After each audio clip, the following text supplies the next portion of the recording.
Hello and welcome to the Lou Review podcast. I'm your host, Rosa Hart, and today we're going to be talking about one of the biggest events in bourbon, and that is the Kentucky Bourbon Festival. I got to go to it last year, but there's going to be even more to it this year, and so we're going to hear from two of the people who are integral to making that happen, Judith and Melissa. Thank you so much for joining me today. Thanks for having me. Great to be here. So could you each introduce yourself briefly and let me know what your connection is to the Kentucky Bourbon Festival this year? Judith, would you go first? Sure. Yeah. Well, I'm connected to the Bourbon Festival because I'm CEO of a craft spirit brand, Buzzard's Roost. So with Melissa and some other women that are leaders in the bourbon community, will be on a panel discussion on Saturday during the festival.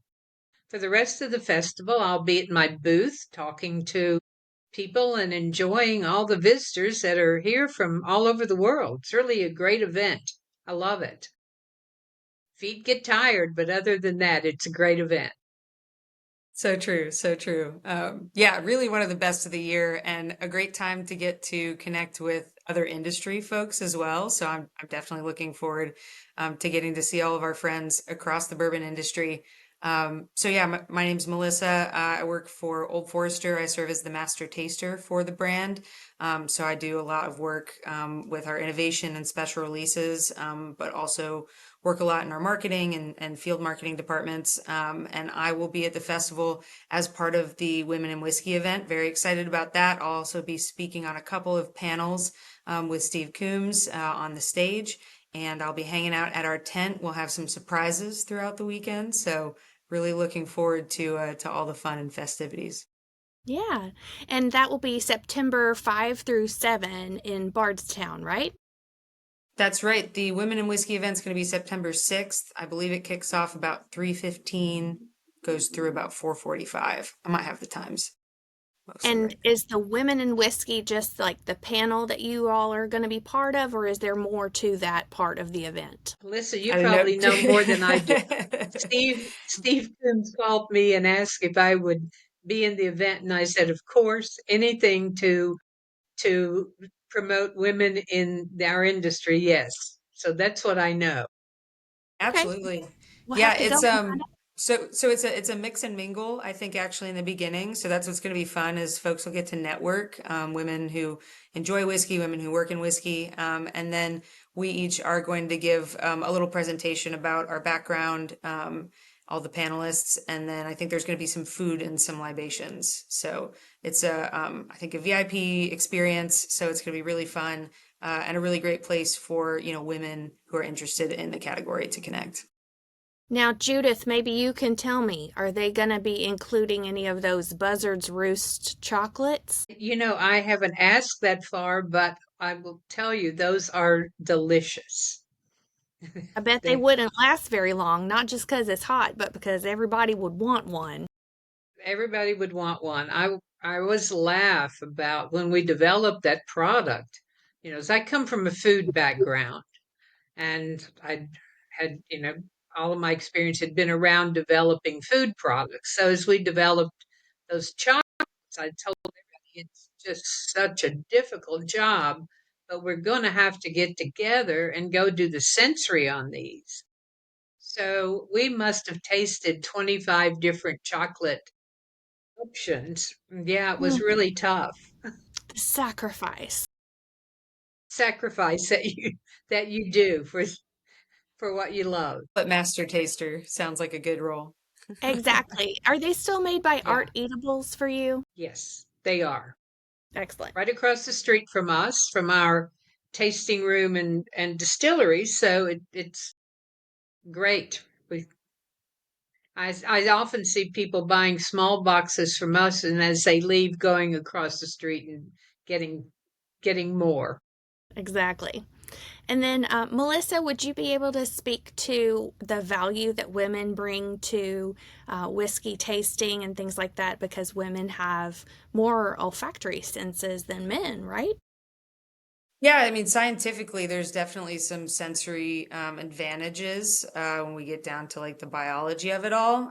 So I think that that definitely plays a role. I think that's why you see more and more women working in the industry, and especially in, the whiskey sciences kind of field of study, sensory background, and even in roles like master distiller, master tasters, because there is a certain amount of skill that I think is accessible for women in the industry. But I also think there's been, especially in the last like 20 years, and I think Judy's a testament to this, and a lot of people who've come before me as well, that there's just been a tremendous sense of mentorship, I think, in the industry. And that's what I love about these types of events. And that's where also why I think there's been a lot of shared knowledge, a lot of people developing their skills because they're really interested because they see representation. So I think it's for a lot of reasons. I also think that women are really good at like putting language to the flavors that they're experiencing.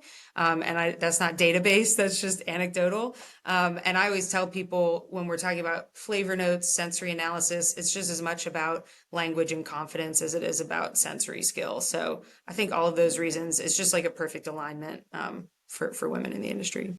Yeah. I, And Judith, you I said, do think sensory such is so important, and I mean, I met my business partner doing a barrel pick. So Melissa, I get what you mean, and I think through that he realized I'd had a ton of sensory in food and wine, and it translates. Women, and if you think about it, yes, biologically we probably do have, more sensors than men, but we also are probably in our lives more involved with food and beverage and preparation and deciding what, our family or ourselves are going to eat. And so we've been trained on sensory pretty much our whole lives. So I do think that, we excel at it, and we excel at being able to explain to people you know, what we taste. They're going to taste whatever they taste, and that's Hmm. all okay, but Yeah, we can share what what it is for us. and absolutely. there is something to be said for the power of suggestion. If you tell them to expect it, they are more likely to find what you're talking about, right? Yeah, that's Maybe. definitely an element of it. And I think that's what a lot of people are looking for when they go to like a whiskey tasting or they go to see like a master distiller speak. But something I like to create like in the times that I'm hosting people, and I think, Judy mentioned just like yeah, kind of like what women have kind of natural talent for. And I think like teaching and creating spaces for discussion is definitely something I see my female colleagues doing well. And so I really like to create spaces where people can practice putting their own tasting notes to things, kind of like eliminate that power of suggestion because people are really hungry to be able to do that. They're always so anxious about, well, I only get caramel. I don't really get all those tasting notes. So it's a fun exercise. I really like making whiskey and exercise for people to kind of expand their skill base. And Melissa, did you come from a food background or how did you come to work for Old Forester? That's always a funny story to tell. So I actually was in the clinical family therapy industry before I started in whiskey. So this is my second career. But I didn't spend too long in that. I actually picked up a tour guide job at a distillery on the Bourbon Trail as like a weekend job, and just kind of a snowball effect of opportunities and growth in the industry after about 10 years has kind of brought me here. So I've done a little bit of everything, but a lot of educating, lots of different groups, consumers, trade, brand teams, so um, all that anecdotal knowledge definitely kind of gathers over time. So I'm very self-taught, I guess is what I'm trying to say. Yeah, and I didn't start out like drinking alcohol until I was over the age of 30, and I didn't expect to like bourbon, but it was really the bourbon community that brought me into being excited about it. It's the shared experiences and just how inviting I felt like it was. I hear back in the past it seemed more like just a boys' club, but I was benefiting from there being wonderful women like yourselves who were already kind of helping others learn about what to appreciate and all that. I really love the history behind each brand has a different story. So, yeah. Judith, how did you transition into whiskey from the food industry? Yeah. For me, I had taken early retirement from the food industry and moved back to Kentucky. I had lived lots of other places, came back here. I'm a boomerang Louisvillian, and Me came too. back and realized I had too much energy, that I wasn't ready to retire. I wanted to do something else and didn't know what it was. But after doing a barrel pick and spending time visiting all the distilleries and really getting more into the industry, I realized that's what I wanted to do next. I had run supply chain globally for restaurant chains. And so there's very much of the operational part of this, it's supply chain. And besides that, I had tasted bourbon all my life. I probably remember the first taste I ever had of bourbon was a child at the holiday, and they decided I was old enough that I could have the boiled custard with bourbon instead of the kids, and I was probably 10, and I thought it was a wonderful flavor. But that transitions on. It is a wonderful flavor. I had been a foodie, a wine person, and always, looked at flavor development as being important. I remember in the food industry, I always said, it's the flavor, stupid. And it is, even in bourbon. And bourbon has such amazing flavors compared to other spirits. So, it's just hard not to get enthralled by it, particularly when you live in Kentucky and you're proud to be a Kentuckian. Yeah, I mean, it sucked me in. So I tell people that all the time. Yeah, There's a reason that there's like a bourbon boom. It's because when you start learning something about it, one of the categories is going to pique your interest, whether it's history, science, flavor, legal and regulation if you're that kind of nerd. There's all kinds of things you can not so dive much. into. And once you start, yeah, that's not for me either. But once you start kind of pulling that thread, it's like people just get really sucked into it and they love being continuous learners. I think that's what I've learned the most about people in this industry is like people stay curious about bourbon all the time. And because it's a regulated spirit where it really the flavor is derived from these like very simple natural things, but you get all of these complex flavors. I think that that's what people love about it. They don't have to guess what's in it. They know when they learn about the spirit, but they can really dive into different brands, different techniques. I mean, even Right, within one brand, a whole portfolio off of one mash bill, not to right. plug Old Forester, has all of these different flavor variations, and then someone can spend so much time exploring that. So I think that's what drives a lot of that passion. So I liked what you had to say, Judy, for sure. Don't you love, Melissa, from the people that visit us, how much they love the education? And you talk They about do. continuous learning, they still are wanting to learn more and more. And, see people come back and do another experience and ask more questions. And that's one of the most gratifying things to me is just to see how much people really enjoy learning about bourbon, about the whole industry, about everything. Yeah, same. Definitely one of my favorite parts. Yeah, I've brought several groups of women to different distilleries. I think we've made it to like 12 so far, but there's like what, 65 in Kentucky or something. So we got quite a few more to go. So I'd love to bring some groups out to Buzzard's Roost and Old Forester Yes. still. So hopefully we can get offline and talk about that. But would you like to share like maybe a key story from Buzzard's Roost and Old Forester that you feel like sets yours apart? Judith, you want to go first? Melissa, go ahead, and then I'll think through. Okay. Okay, if I start rambling, you do have to stop me because there's a lot to be said for Old Forester. 155 years of continuous sales of Old Well, Forester, so yes, I need you to tell us about Doc Forester for sure. lots to, lots to talk about.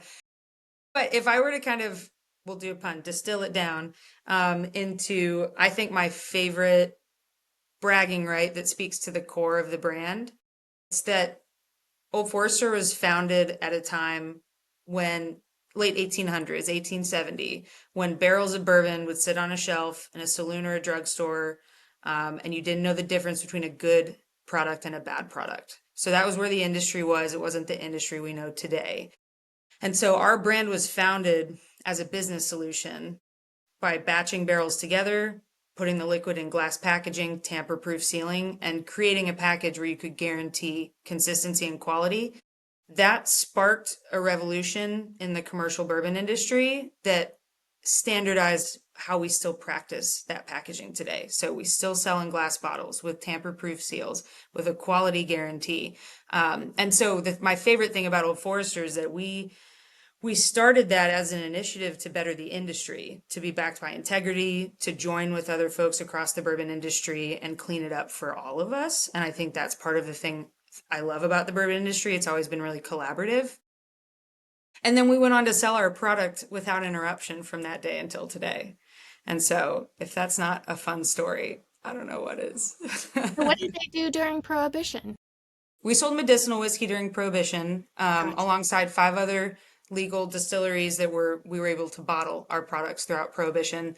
But of those 6 medicinal whiskey licenses, Old Forester is the only brand that's never been interrupted post-Prohibition, that's still under the same brand name, same company ownership, controlled by the same family, 6 generations.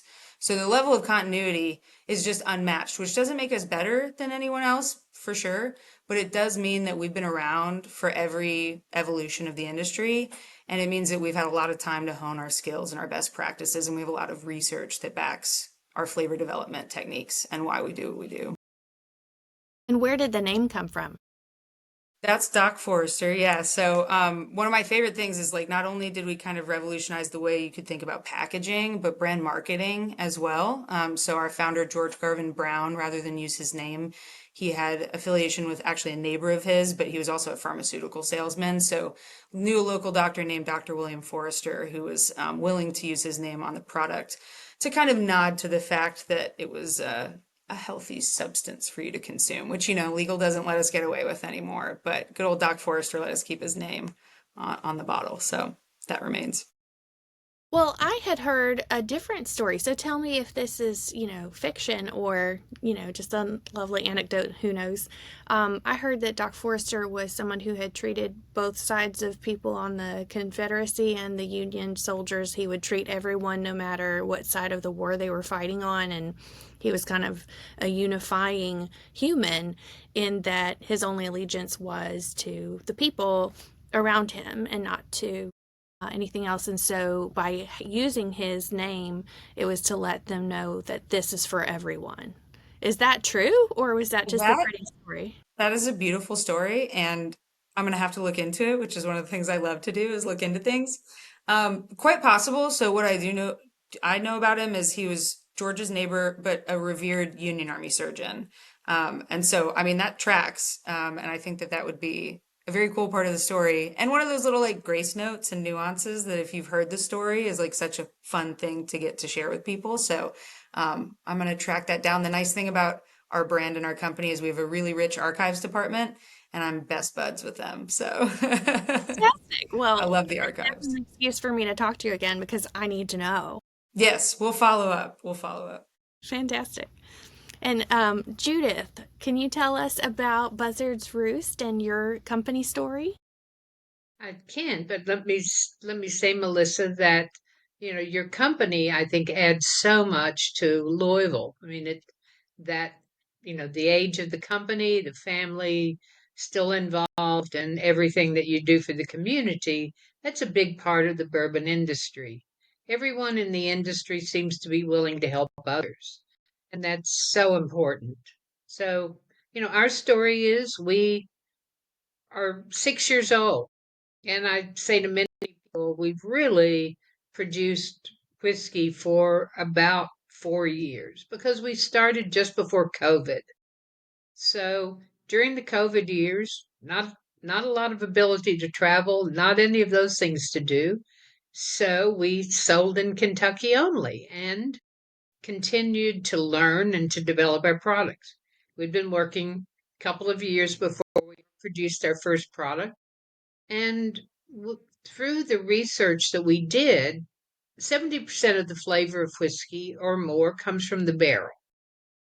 And we said, while we're young and just getting started, we're going to be buying whiskey from somebody else. Now, I have a supply chain background and I've bought a lot of products and I dig deep when I do that. So I felt like I bought very good whiskey every time I bought. But we said, we're not just going to bottle somebody else's whiskey and put our name on it. That's not who we are. So we had done a lot of research, particularly with Independent Stave and their wood science department, and really delved into the science of what toast produces what flavor, what chars produce what flavor, and how much and how fast, and what makes sense. And through that 2 years, and we continue to do it, we continue to innovate. We've developed 17 different barrel profiles. So when we decide on a new product, we decide which barrel or combination of barrels are going to develop the flavors that we want. And we put the whiskey that we buy. My partner often says we buy good whiskey and make it great. And I think that's what we do. We double oak everything we do. So that is what we base our brand on. We have great fun doing it. Our whiskey guides and all of our team. I'll sometimes give them a taste and say, so what barrel do you think that came from? And they're getting their palates attuned so they really can tell. And our goal is by the end of next year that everyone can really tell every barrel and understand why it's designed to develop. So it it's just been great fun. Wow, that is Much so hard great. work. You have to say that, and I'm sure Melissa will agree. It is as much as we have fun doing it, it is very detailed, very hard work, lots of regulations to deal with, you know, but still every day a joy. Yeah, and I think that's what's so beautiful and it surprises people is all the joy in this industry and how much like the community, like you said, is very mutually supportive and collaborative. Everybody's like, let's taste each other's and compare, and it's not like we're gonna shut anybody out. So I just love that about the whole industry. So I started learning more about bourbon in the Bourbon Women group. Are there any other groups or resources you would recommend to other women if they want to learn more? Well, there's That's a great certainly question. so many books and so many women authors. That's one of the things that I say is read everything you can find. And, we have so many women in our community contributing to all the media publications as well as writing individual books. So I'm very proud when I see so many books by women. Yeah, definitely some great spirits writers out there. So I don't have names off the top of my head, but if you come by a spirits writer who's a woman, especially we have some great folks in Kentucky that focus on bourbon. It is an awesome way to kind of get into a little bit of point of view and perspective here in the industry. I know Whiskey Chicks is also a local women's club here in town that I've worked a lot with in the past. Great community there. And then I should have come with it prepared. I don't remember the exact Instagram handle, but I think it's Our Whiskey Foundation or something similar. And I've been following them for a long time. I'm not personally involved, but it's a lot of like mentorship driven Mm, content, and they do, like some mentorship programming and things like that. So I'm really big on mentorship when we talk about women in whiskey because I just think it's super important to do that two-way pull, get pulled up, pull someone up behind you. So that's been a resource I know I see on social media a lot that's just easy for me to kind of skim through and feel a little bit of inspiration, a little bit of community. definitely. Yeah, well, I really appreciate both of you taking the time to invest in your community here on the podcast, as well as at the Kentucky Bourbon Festival and all the other ways that you are teaching, especially women in the whiskey community. Is there anything else you'd like to say about the Kentucky Bourbon Festival? Just Drink water. it's great fun. And drink lots of water. You'll need it, Drink water. right? Yeah. That's right. No Drink matter lots how and hot wear it is. comfortable and wear comfortable shoes. And wear comfortable shoes. Yes. Yeah. You might want to dress up and be really cute, but you will regret it if you do that. Yeah. Function over fashion at that festival, if there ever were a point of advice. I do remember it was really hot and sunny, and I ended up buying a cowboy hat that they had for sale there just because I needed it for the sun, Yeah, for too. real. So if Yeah. if you don't already have a hat, plan on getting one. So That's right. There's a reason hats in Kentucky are needed in the summer. for real, for real. It's not just for Texas, is it? No, it's not. We need it too. All right. Well, thank you both so much. And I'll have links to connect with both of you and your respective distilleries in the show notes. And do you have any social media handles you would like us to add for people to follow? Sure. I'm at Go ahead. Old Foe Master Taster. Sorry, Judy. Okay. And our brand is just Buzzard's Roost Whiskey on both Instagram and Facebook. And so look at what we have to say. And thank you both. Enjoyed spending some time with you. Look forward to Kentucky Bourbon Festival and particularly the women's event. That's right. And that's Saturday, September 6th at 3:30. Is that what you said? Yeah. Sorry, I didn't have my notes up. So it's going to be Saturday, September 6th, 3:15 to 4:45. Thank you. Awesome. Well, hopefully we'll see you there. And if you've enjoyed this episode of the Lou Review podcast, wherever you're listening, if it's on Spotify, Apple Podcasts, or Audible, or if you're watching on YouTube, be sure to like and subscribe to it. Leave me a comment if you learned something, or if you know of another local treasure that I need to interview to spotlight what they're doing that makes the Louisville, Kentucky area great. And I'll see you in the next episode.